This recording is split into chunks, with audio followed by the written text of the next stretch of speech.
It's been barely a century since we discovered plane travel, and over the course of that time there have been some horrifying mistakes. After all, when you're trapped in a metal bird thousands of feet in the air, then aren't you at the mercy of nature and hoping that the plane machinery isn't outdated? From miscommunications to faulty machinery and bad weather conditions, aviation-related disasters have killed a huge number of people. So let's take a look at some of the deadliest disasters in history.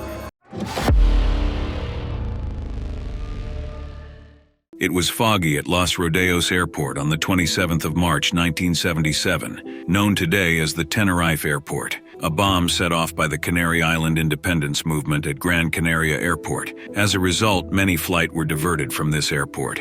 The flights that were diverted to this island included KLM Flight 4805 and Pan Am Flight 1736. The former was a charter flight for Holland International Travel Group. The flight craft, a Boeing 747-26B, was carrying 14 crew members and 235 passengers, a number which included around 50 children. The other flight that took part in this disaster had originated at Los Angeles International Airport, with an intermediate stop at New York John F. Kennedy Airport. The aircraft was a Boeing 747-121. It was carrying 380 passengers and 16 crew members. Since there was no space to park the airplane, the KLM flight was instructed to be parked at the taxiway. After some time, the Pan Am flight also was approaching the Tenerife Airport, and it was instructed to park behind the KLM. When there was a clearance at Gran Canaria Airport, the KLM started to prepare for takeoff. But with the low visibility at the airport, KLM and Pan Am couldn't even see each other. The KLM was supposed to go through exit 3 to get in position of the runway to take off. Due to bad weather, they instructed KLM that rather than using exit 3, they should reach the end of the runway and take a takeoff position. At the same time, Pan Am was instructed to go through exit 3, which the pilot understood, but because of the low visibility he couldn't see the sign or lane of exit 3. KLM, which was standing by in position while Pan Am was heading straight for it. KLM asked the permission to take off, so did Pan Am, and because of the bad weather and communication being halted, Pan Am could only hear the first part of the message, which they interpreted as yes. Pan Am started to take off and then collided with KLM. It still remains the deadliest aviation-related tragedy in the world, killing 583 people. It was just a normal day for Avianca Flight 052 when they left for Medellin, Colombia. The aircraft landed with 67,200 pounds of fuel, and the required fuel for the JFK airport was 55,520 pounds. Still, to top it off, the dispatcher at Medellin ordered a total fuel load of 78,000 pounds. The Washington, D.C. management was pressuring JFK Airport to land 33 aircraft per hour, despite the weather condition being abysmal for landing. And after a few hours, the main runway had closed down due to low visibility and higher cloud rates. The flight departed at 5:08 bound for JFK. The flight entered the Miami Air Route Traffic Control Center at 17:28. The flight was cleared to fly Atlantic Route 7 to the Dixon Navigational, which was not a problem because they have an additional 2 hours of fuel left with them. Flight 052 entered its first holding pattern over Norfolk at 7:04 and remained circling, waiting for permission to continue to New York. And they were told to be on the holding pattern 5 times because the weather conditions were not suited for landing. At one point, they asked for air traffic clearance to go to Alternative Airport Boston, but unfortunately for the flight, the Washington management forgot about the request due to heavy workload. After 2 more holding, First Officer Klotz radioed the controller saying, well, I think we need priority, we're passing. But by then it was too late and they couldn't even go to the alternative airport as the fuel had run out at that point. Avianca was cleared to land finally, however it would be their last chance to land on the first approach due to fuel. However, due to the bad weather conditions, they couldn't land, and then desperately asked them for another landing clearance. They tried to make another approach, but by then fuel had run out and the engines completely shut down. What happened next was a crash landing, killing 73 people, including a little child who was yet to start a new life there.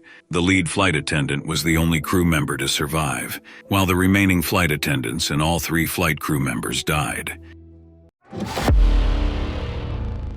On Thursday, September 8, 1994, U.S. air flights scheduled from Chicago's O'Hare International Airport to Palm Beach International Airport, Florida, with a stopover at Pittsburgh International Airport.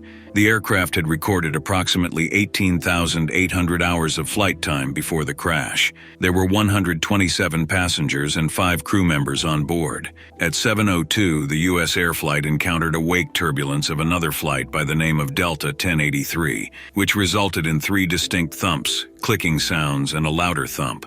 The aircraft began banking and rolling to the left. The first pilot, Emmett, attempted to counter the leftward movement by applying significant pressure in the rudder pedal. However, Emmett was not aware that the rudder unexpectedly reversed to the left, and both captains Emmett and Germano maneuvered their controls to the right in an effort to counter the decreasing pitch angle. The aircraft continued to roll while pitched nose down at the ground.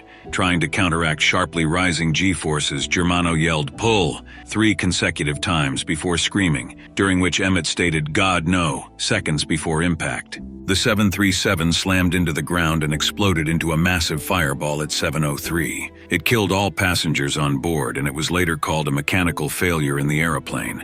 At the time, it was the 7th deadliest aviation disaster in the USA. Now it's in the 11th. The National Transportation Safety Board determines that the probable cause of the U.S. Air Flight 427 accident was a loss of control of the airplane resulting from the movement of the rudder surface to its blowdown limit. American Eagle Flight 4184 was scheduled for a passenger flight from Indianapolis, Indiana to Chicago, Illinois, United States on October 31, 1994. The flight was supposed to land at O'Hare International Airport, Chicago, but the bad weather caused delays, which resulted in ATC to keep the plane in a holding position. After getting a landing clearance, they were once again put on hold due to weather conditions that were alarming, with rapidly forming ice that posed a threat.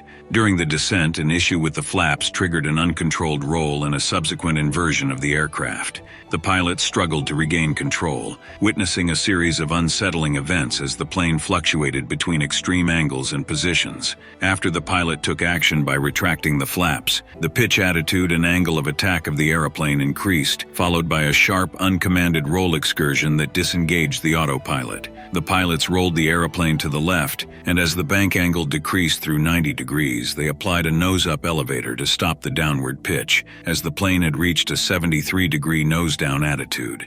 But in spite of their best efforts, they were unable to stabilize the plane, and by this point the airplane was descending through 4,900 feet. A loud, crunching sound was heard shortly before the end of the cockpit voice recording. The airplane crashed into a wet soybean field, partially inverted in a nose-down attitude, killing all passengers on board. The National Transportation Safety Board determines that the probable causes of this accident were the loss of control, attributed to a sudden and unexpected aileron hinge moment reversal that occurred after a ridge of ice accreted beyond the de-ice boots.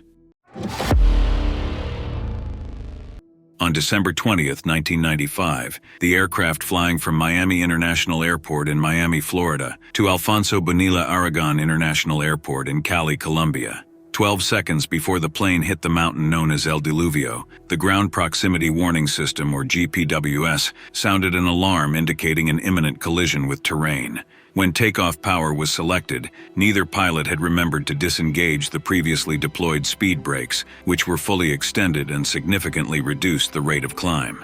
However, at the north of the approach end of runway 19 at Alfonso Bonilla Aragon International Airport, initially the aircraft cleared the summit, but struck the trees with the tail and crashed shortly after the summit. The last flight data recorder entry showed the plane flying at 187 knots, with a pitch attitude of almost 28 degrees. Though 5 passengers initially survived the impact, tragically one of them succumbed to injuries 2 days later.